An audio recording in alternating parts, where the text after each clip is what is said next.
Going beyond the boundaries of the business world is the aim of any successful entrepreneur and business decision maker.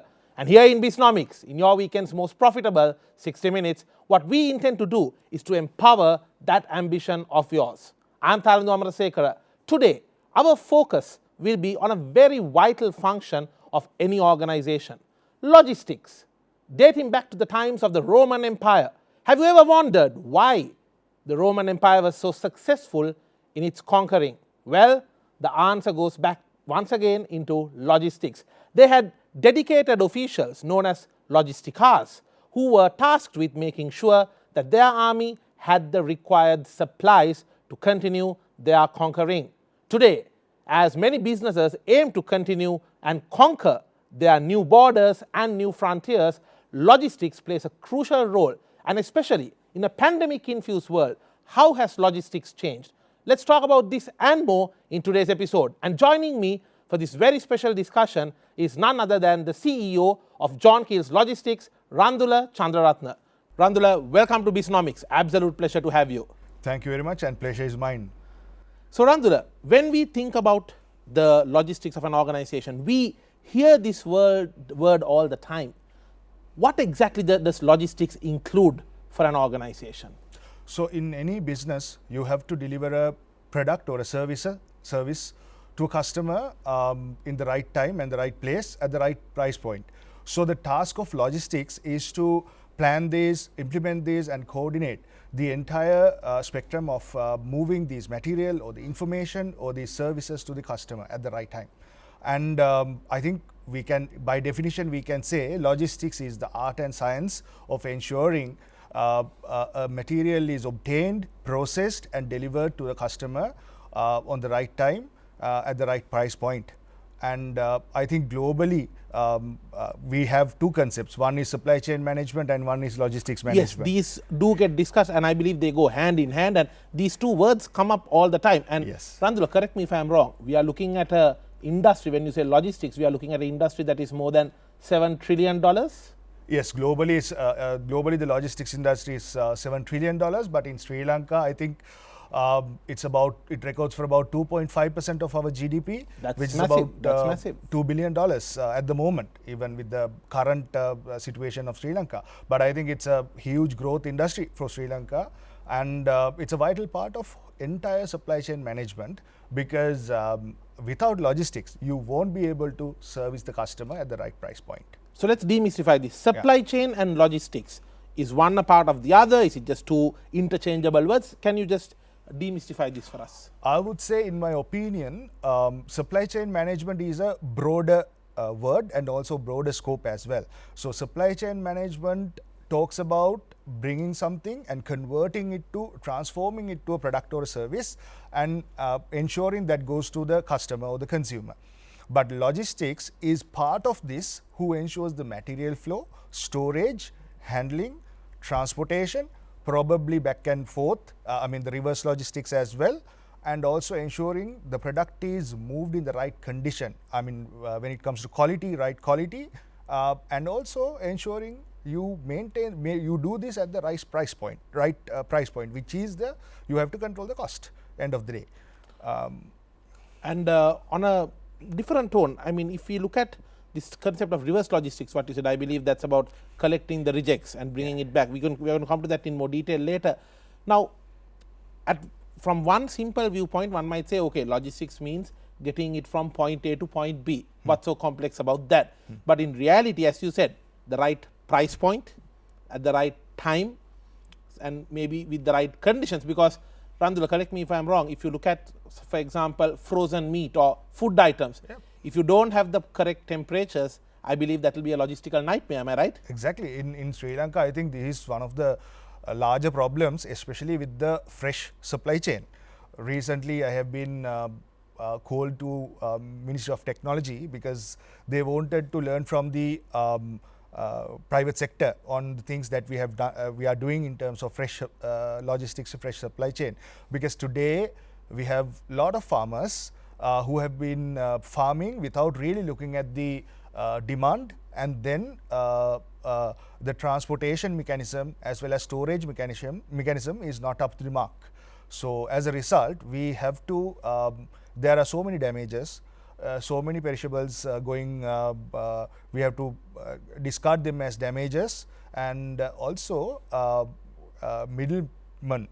There's a lot of involvement in middlemen because these farmers, they don't have the capacity or the capabilities to bring their products up to the consumer. So because of that, in the middle way, somebody else is profiting, and the agriculture business is suffering. So I think there's a huge supply chain solution, or rather logistics solution, that we can bring in to which will maintain the right conditions. As you said, the chilled condition for mainly vegetables, and also we can use proper packaging mechanisms, and also we can control the supply and demand properly. That would help the entire Sri Lanka to benefit in this agricultural sector. And I think some of the recent success stories we see from countries like Malaysia, where they were able to reduce the vegetable and fruit wastage by double digits. They were able to even bring it to a very small percentage because they were able to have the right logistics and get the vegetables and fruits delivered. And they say even in countries like India, more than 30% of the output really gets wasted. And globally, Randula, I think the word is farm to fork, if I'm not mistaken. Farm to fork, yeah. Farm to fork, we are looking at about 25% of the overall food being wasted. So with proper logistics, that problem can be solved. Exactly. Now, Randula, if you look at a CEO, now, of course, you are a CEO of a logistics company. Logistics is your bread and butter, and logistics is high on your agenda. But let's talk about a different company. Let's say a company that is into food, or let's say a company that is into apparel, for example. Even in a company like that, logistics has to play a vital role in the CEO's agenda. Am I right? Definitely, because any company will have a product or a service that they are going to offer to their customers. So in that respect, as I mentioned earlier, logistics is the aspect who's going to take care of that product or service is delivered to the customer at the right price, at the right time, and in right quantity, and also in the right condition. So if you don't do that, then you don't have a buyer, you don't have a business, you don't have a revenue line, which means logistics has to be actually at the forefront of the CEO, because you can do marketing, you can manufacture, but if you are not delivering your product to your customer, you don't have a repeat buy, or you have dissatisfied customers and a lot of claims coming on your way. That is why I think it has to be a bigger part of a CEO's agenda. And we talk about global supply chain optimization. This is about the price points in the supply chain. You have to understand the price point the customer is willing to pay. And at that price point, what is the value proposition in terms of logistics that you are going to bring from the entire supply chain. So that is something a CEO should really think through, because end of the day, either you are overpricing your product or underpricing your product. Either way you lose out. Either way you are losing out. Interesting. And as you very correctly said, even aspects like pricing, you look at that and then you target what your logistics solutions is going to be, because it's very interesting. I read a few case studies where if you take a normal clothing store, let's say operating out of Instagram, when somebody orders a piece of clothing, they might deliver it through a normal delivery service. Whereas if you are a shop that is selling, let's say, dresses worth thousands of dollars, then probably you might want to have your own branded vehicles, your own logistics facility, because that adds to the whole value proposition. I think a very good point you made there. Randula, assuming that, let's say I'm a non-logistics CEO, let's say I'm a CEO of a different kind of business, what would be the critical success factors I must get right in my logistics? I know you have to get everything right in logistics. I know that your face said that response, but what are the, let me reword and rephrase it. What are the crucial logistics areas that I need to be looking into? Because I can't get into the vehicle and drive my goods to the market. I'm too busy running the company. But still, as you said, logistics has to be high on my agenda. What are the exact critical success factors I need to drive? Again, I think we should start from the value proposition, because always your service level is proportionate to your cost. So if the moment you try to increase your service level, your cost also goes up. So a smart CEO would really look at the right balance of this service level as well as the cost. So ideally, a CEO should understand what is the customer expectation, what is the right amount of value that we need to create in terms of logistics services to give this product to the customer or the service to the customer, or maybe it's information as well. And to do that, he needs to look at the integrated logistics services and the total cost of these logistics services against the service level that is expecting. So our target has to be satisfying the customer at the lowest cost. Interesting point there. Randula, when you look at the overall logistics situation in Sri Lanka, what would you say that we are lacking, not only in one organization, but across supply chains, across logistics? What are the problems that you see? Okay, so let me start with the easy one. One is the technology adaptation. Now, today I think we are highly labor-oriented, labor-dependent. Apart from the apparel industry, apparel sector, I think logistics sector is high user of labor or the physical labor. So, however, we don't have technical colleges, we don't have even the training institutions targeting warehousemen, targeting logisticians at the operational skill. Operational skill. Well, correct me if I'm wrong, Randula. We see lots of advertisements for logistics and transportation degree programs. What you're saying is maybe it's producing the managers, but for those managers to manage, you need the operational laborers. Operational labor. And then as a result, the technology adaptation is very less, because the guy who's operating that should have that understanding, the basic skill to use the technology. Going beyond that, globally with the technology, there are so many automations that we bring about. Today, Sri Lanka is, so due to many valid reasons, we are lagging behind. So I think that is one of the challenges that, and one of the areas that we need to really work through. However, Randula, correct me if I'm wrong, what you are saying is that a drone coming and delivering something to my house is a far away thing. Won't happen anytime soon. If you honestly ask my response, I think we can do it. We can do it. We can do it, and we can do it. However, all the sectors, regulatory bodies to even internet service providers to our government policies, everything has to work together if we are to do it soon. Yes. Now, you mentioned the easier ones. Now, that chair you are seated on is normally where we ask the hard questions. Okay. So, what are the hard factors that are really making our overall logistics in Sri Lanka drag behind? If you look at Sri Lanka logistics sector, I think the answer lies with the ease of doing business report or the rating. Now today, I'm actually going beyond my area of third-party logistics business. I'm speaking as a whole of logistics sector for Sri Lanka. Now we have, as Sri Lanka, we have invested on ports, airports, and I think we have a very good road connectivity. However, we can really go beyond what we are offering to the global trade at the moment. Things like enhancing the transshipment facilities, MCC, commercial hub operation, marine services, so many things that we can do in terms of, because of our unique global positioning. And also we are a affordable supply source. Sri Lanka is known to be that. However, we are, I think at the moment we are 99th ranked in the ease of doing business. To do all these things, we need to bring in expertise from outside, and we need to bring in funding from outside. One of the biggest difficulties is that for them to come, our policies and the regulatory framework is not ready, not conducive enough. I know we have come a long way. With my recent experience with some of the authorities, I know they have come a very long way. There's a general interest to develop it, is it? They are an interest to develop. They are going through a proper plan, and they have improved a lot from where we were I would say 5-6 years ago to date. There's a noticeable development. However, we have a very, very long way to go. That's the thing that we need to do. Simple example of in terms of our customs process, we need to have a single window custom clearance process. Anywhere in the world, in developed countries, we have that. But today, I know BOI, entities like BOI and customs are doing well.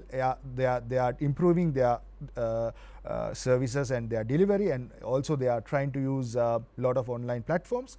However, other authorities who are linked with the customs clearance, they are still not there yet. Some interesting thoughts here, Randula. We are going to come back into more detail on that. If you are running an e-commerce business, you probably want to know how logistics matter. Let's talk about that on the other side of this short break. This is BISNOMICS.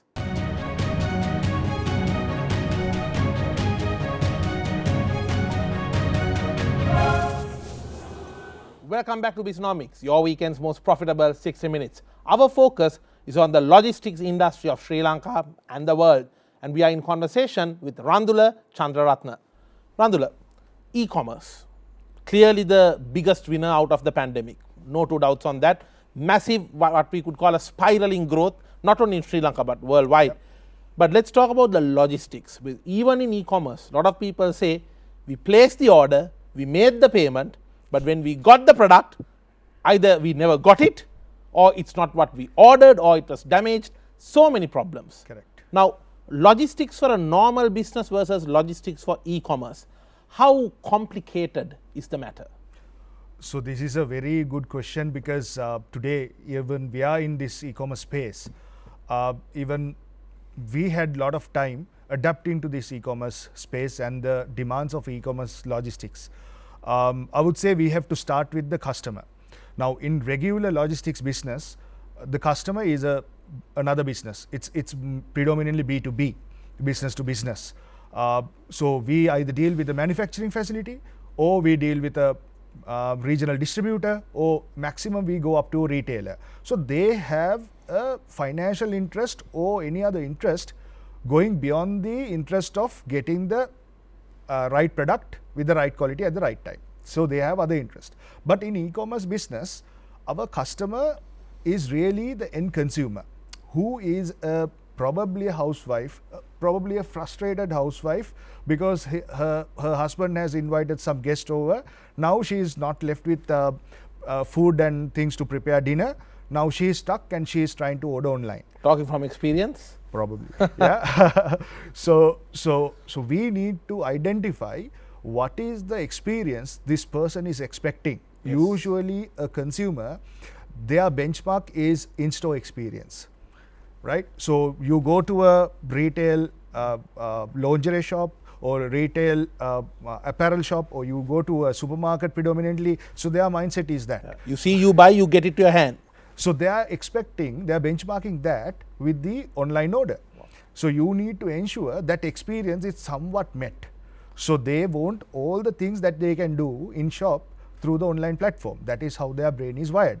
So we as logisticians should understand, and we should, first thing is changing this mindset within the entire sector, be it the e-commerce company itself, be it the tech company, be it the logistics backend handler, and also the delivery guy, who is the end person who's going to the customer. We need to change that mindset. And especially if you look at things like medicine today. Now, I believe you are once again a very big fixer. You have to make sure the right medical conditions are met, the right temperatures are maintained. Yes. And as you said, the person ordering medicine might be somebody who is upset that the medicine is not available, and slightest thing can really tick off a lot of wrong boxes, and they can really go mad. Correct. Isn't it? Correct. So we have that kind of experiences, and we are learning from those experiences. Now, if you look at when pandemic hit, yes. We activated the online fulfillment center within, I think, 3 days. So what exactly does an online fulfillment center do? So basically, you get your orders through the through a web e-commerce platform, but then you have to pick and pack and then deliver these items to the doorstep.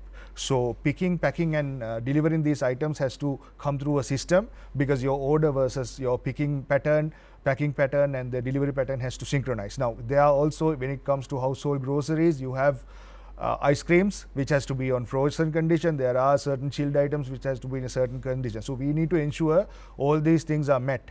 If somebody is ordering fish, you need to ensure that fish is presented in the proper manner, and if somebody, you don't want blood all over the bag and all over the bag and smelly, you don't want that. And again, if you are supplying pork, Now that's a sensitive meat item in Sri Lanka. You need to ensure proper hygiene practices, and you are handling that separately compared to the as per the HACCP standards. So all these things has to come into play. Now online fulfillment center is that how we identify, how we structure the warehouse backend setup to cater for an online order. And sometimes you might be having to deal with high value items. For example, it might be jewelry, it might be, and then there will be certain insurances involved. So correct me if I'm wrong, but from what I understand, the logistics provider has to partner with, of course, the end consumer orders it through a company. So you need to be connected with that company. You have to connect with the insurance party as well. So the logistics partner is more like an integrator of so many relationships into one. Exactly. So in our e-commerce business setup, we have warehouse setup in a lease facility, so that we have landlords and they have to conform to certain hygiene levels, certain standards in terms of that facility. And then you have a set of delivery fleet, and then you have customer sales agents who has to be trained and capable of handling any kind of a situation with the customer, because that particular business is targeting a premium segment. So because of that, their capability has to be there. And then you have to partner with insurances and then cash collectors, because in this business you need to collect cash, and also credit card company, like you have to, most of the people want to pay online. Yeah, and you have to have that machine with them. You have to train everybody to use that POS terminal, and then you have to have a proper WMS in place to run for the data management, etc. For the data management and to efficient management of the store. Then you need your supply partners who are, for example, fresh produce. You have to get it delivered every day. So if they are delayed, your customer promise is gone. Correct. So they have to deliver on time. And even if some of the other partners might mess up, the blame might come to the logistics partner, saying you couldn't get it delivered. You are the guy who was supposed to get it done. Exactly. Randula, I want to ask you about this credit card and cash payment. You mentioned about cash collectors. Do you see, from a logistics experience, the pandemic pushing more people towards digital payments, or do they still prefer to pay cash on delivery? Absolutely. In my personal experience, this pandemic and everything is pushing the entire country to cashless transactions. And I think all these online platforms, as well as I think things like direct pay, those platforms are now, people are using that more and more. However, there are a handful of customers. Now, when you provide a service, you can't omit that segment. Correct. Because of that, we have to be ready to handle both. Randula, let's talk about warehousing. How important, I know this is one of your key subject areas as well, how important is warehousing in the e-commerce business? Okay, so I think historically in Sri Lanka, there were so many e-commerce companies, but in my knowledge, there were no centralized warehousing per se, apart from a couple of companies. But I think having a centralized warehouse is giving a lot of benefits to the e-commerce business compared to not having one. Because the moment you centralize, you have the 100% visibility of your inventory, which means when a customer is ordering, he or she knows exactly what is there in the with the supplier. So he knows he can get this. But if you try to decentralize, or you link your e-commerce platform with your regular store, oftenly you will end up having short deliveries or damaged products, because you don't know. Your system knows there's an item, you don't know the physical appearance of it, right? So that complication is there. Because of that, the centralized warehousing plays a vital role in this e-commerce business. However, there's a downside. With a centralized warehousing, you need to be very careful on your inventory management, mainly on the product range that you're offering, as well as the life cycle management of these products. And I guess this problem gets further complicated and compounded when you're dealing with fresh produce. Perishables, that's a major issue. So I think when this business grows, and when you have enough data, you can have a analytical platform, and your demand planning can be synchronized, so that you only order the relevant product that is required for that particular day. So demand planning will come into that, and we can really resolve that issue. And when you are handling these warehouses, what are the key cost factors? I believe temperature control, maybe training of people. What are the main cost drivers for warehousing? I think in a e-commerce platform, we always try to maximize the variable cost part and minimize the fixed cost part. Today, because of I think e-commerce is not the preferred mode of purchasing for Sri Lanka at the moment. Yeah. So the volume is less. Because of that, I think at the moment our fixed costs are the highest part, because now facility rent to all the equipment that we have put there, so those adds to your fixed cost, and your management staff and your trained staff you need, because it's a service oriented industry. We can't hire from manpower, so you need to maintain a certain fixed cadre. So at the moment those are the cost factors, not necessarily the delivery cost, because at the moment now in Sri Lanka, even you have a dedicated setup, your customer is willing to pay a certain price for the delivery because of it's convenient, right? But most of the time we feel that fixed cost of delivery is the major cost component, but it is not. It's the other side of the business. Interesting. Do you think Sri Lanka is ready to handle an explosion of e-commerce in the future, especially from a logistics viewpoint? More than the readiness, I think we should talk about the capability. If you ask me, good perspective. Yeah. See, you are never ready, because as you said, you are never ready for, always there's a first time, you know. So I think in terms of capability, definitely we are capable. However, now there were seasoned e-commerce companies existing in this country. When the pandemic hit and the demand shot up, nobody could handle that. Right? Nobody could. We know. I mean, only handful of companies pulled it through after 2-3 months, but others couldn't handle it. There were so many queues. There were so many issues. Products were not delivered. So I think to a large extent there was customer exploitation as well. Customer exploitation. Unfortunate, but that's the truth. That's the truth. So that's another aspect of it. Huh? So I think in terms of capability, we do have the capability, but it's a journey. It's a learning experience. It's a journey. We have to hold on, because right now the volumes are less. But then again, this is the future. With that, we have to readiness and up our game. Obviously, we have to build our technical capabilities. We have to always think about customer capability and continuously improve, so that customer experience and continuously improve, so that one fine day, once this business booms, we are ready to handle it. I love the optimism there, Randula. Sri Lanka aims to be a global logistics hub. Well, what would be the government policies needed for that? And if you are a professional who is in this industry or plans to enter this industry, what do you need to know? Let's talk about that after this short break. This is BISNOMICS.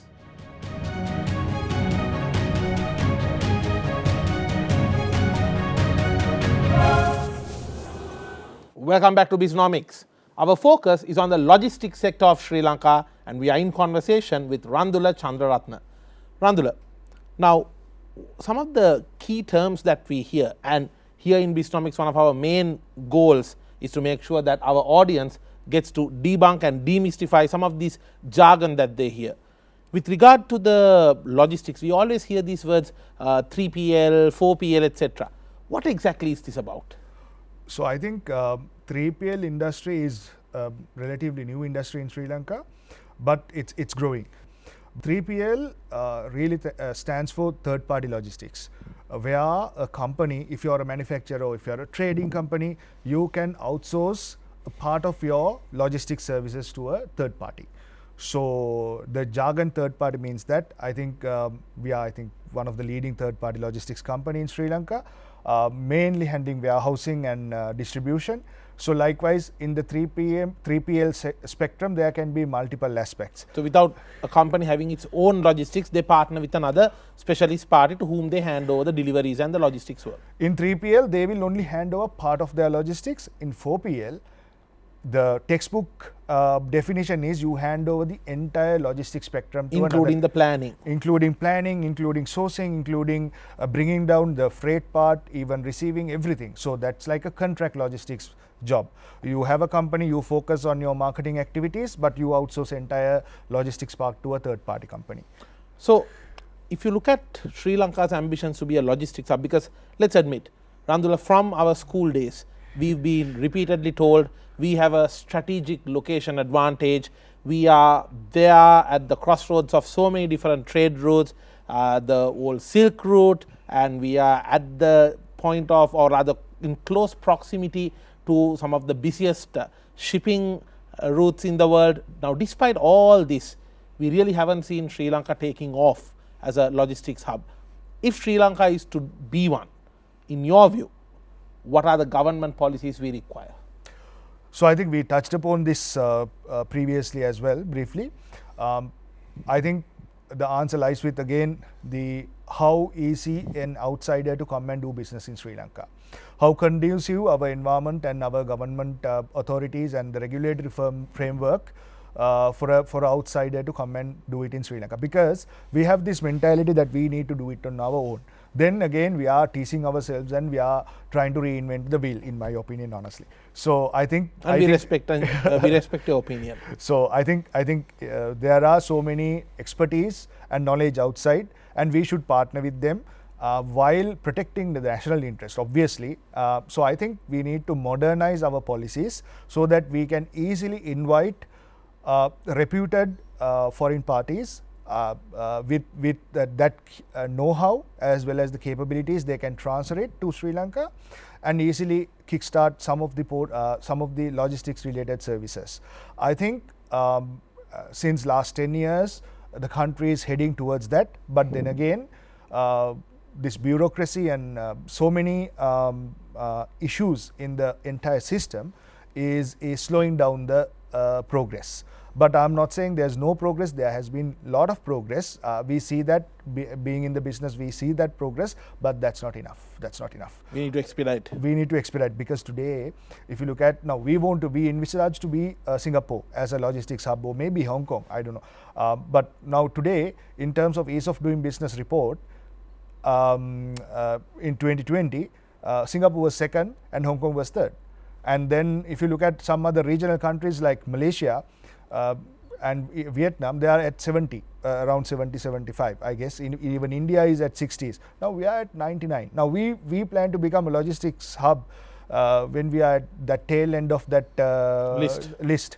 So that actually covers, that is the confidence that we are trying to give, that actually shows the confidence that we can offer to outside party and come and do business here. Nobody wants to waste time stuck in bureaucratic laws and form filling, etc. Exactly.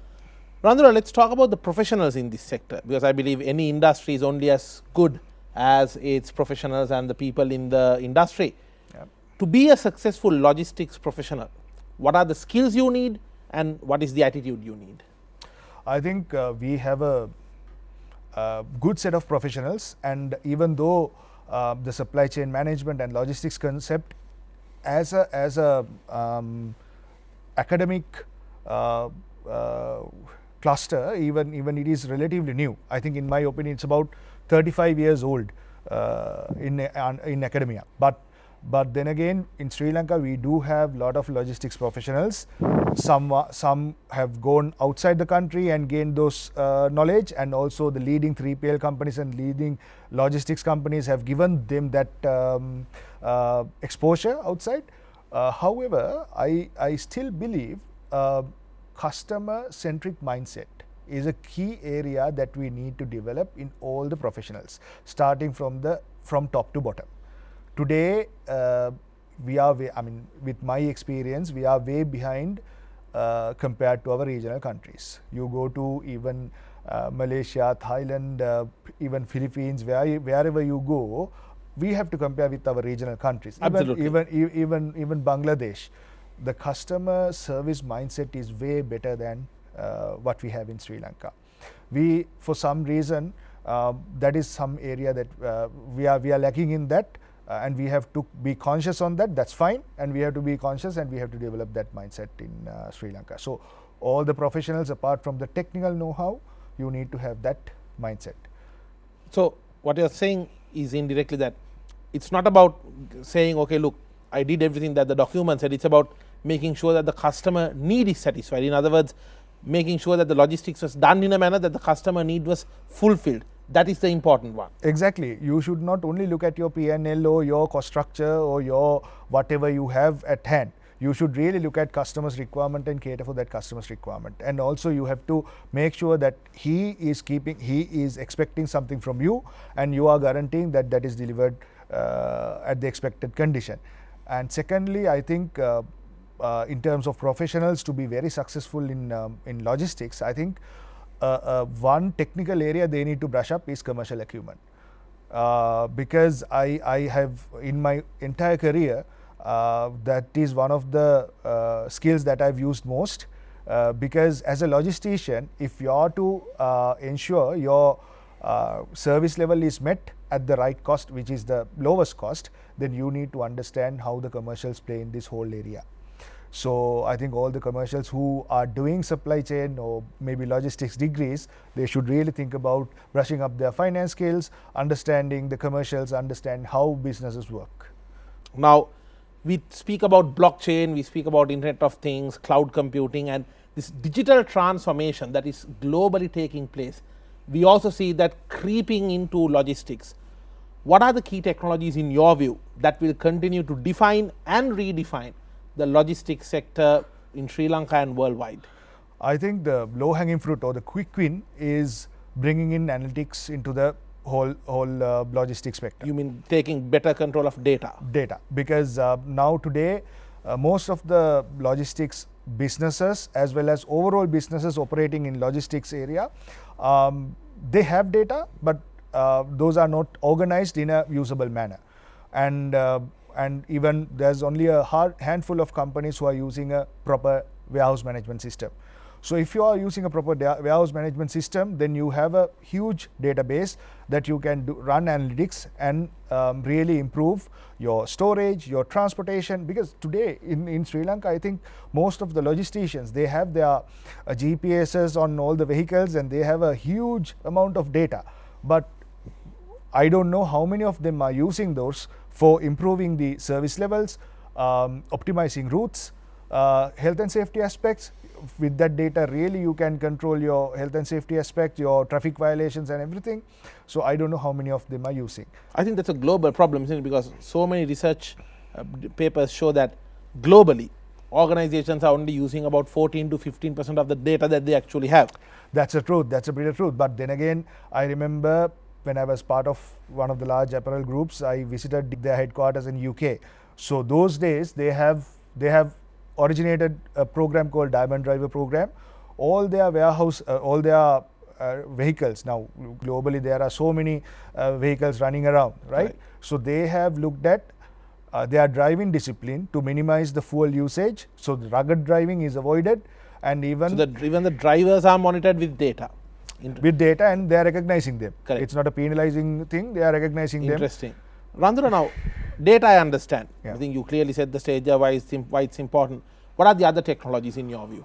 See, I think IoT is another thing, as you said, in terms of ensuring the visibility. Now, even in Sri Lanka, this cold chain logistics that we do, we monitor the temperature of the items as well as the vehicles. We monitor that. We online monitor. So IoT is, I was taking a very simple example, Yes. but then most of the manual tasks that we are doing today can be automated using IoT. And today the technology is improving rapidly and the cost is declining, so anybody can really make use of those. Even I was originally from cement logistics. Now we are using drones to monitor cement plants. We are using IoT devices to In Sri Lanka? Not in Sri Lanka, globally. But Sri Lanka also we are trying to adapt globally, and IoT devices to look at vibrations and everything, so that your maintenance runs will be much more efficient. Similarly in logistics and throughout your supply chain, your monitoring and transparency can be ensured through your IoT devices. Blockchain is a hype in the market. And one of those very trendy things, isn't it? I think at the moment now, blockchain become a trendy thing somewhere around 18-19. Now we are a little died down. Now people are absorbing what is blockchain and what can we really do with it beyond the hype? Exactly. And cryptocurrency is, whenever we say something, people get people think about cryptocurrency, but in supply chain, blockchain is way beyond that. In my opinion, blockchain in supply chain can really enable global linkage, because if you really look at what blockchain can do in a supply chain setup, you can really take out the bank. You can really take out the middleman, the financial transactions, because you have the 100% connectivity, and you peer can to peer, direct to each other. Direct to each other. You can collaborate with all your supply chain partners around the world without issue.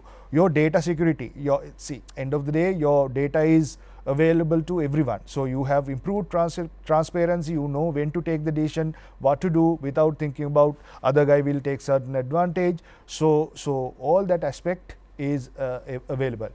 But the challenges with blockchain is that, let's say in Sri Lanka, I don't think there are regulations yet to even for cryptocurrency or to handle blockchain. Understood. So the local regulation might not be ready, and then maybe access controlling mechanisms or those things might be a challenge. Other than that, I think going forward for supply chain collaboration, blockchain is the way forward. Randula, what would your advice be to any CEO who is looking at getting digital transformation into their supply chain or into their logistics? What is your advice to them? I think I would really address the local CEOs, right? Yes, for sure. And I think technology is out there. You just have to widen your scope, and you have to really get exposed to what is the other companies and the leading technology giants, as well as leading companies in the same industry is doing. And I think for a country like Sri Lanka, we can copy with pride. We don't have to reinvent the wheel. And we can look at the concept outside, and we can bring in those. And if you look at the Sri Lankan IT industry, it's capable enough to handle those. We can bring those concepts and implement in Sri Lanka very easily. And I think I'm a huge promoter of digital transformation. Some very valid thoughts there and interesting viewpoints, Randula. Wishing you and the team all the very best, and may you be able to contribute towards transforming the logistics sector of Sri Lanka. Thank you very much, Tarindu. Thanks for having me.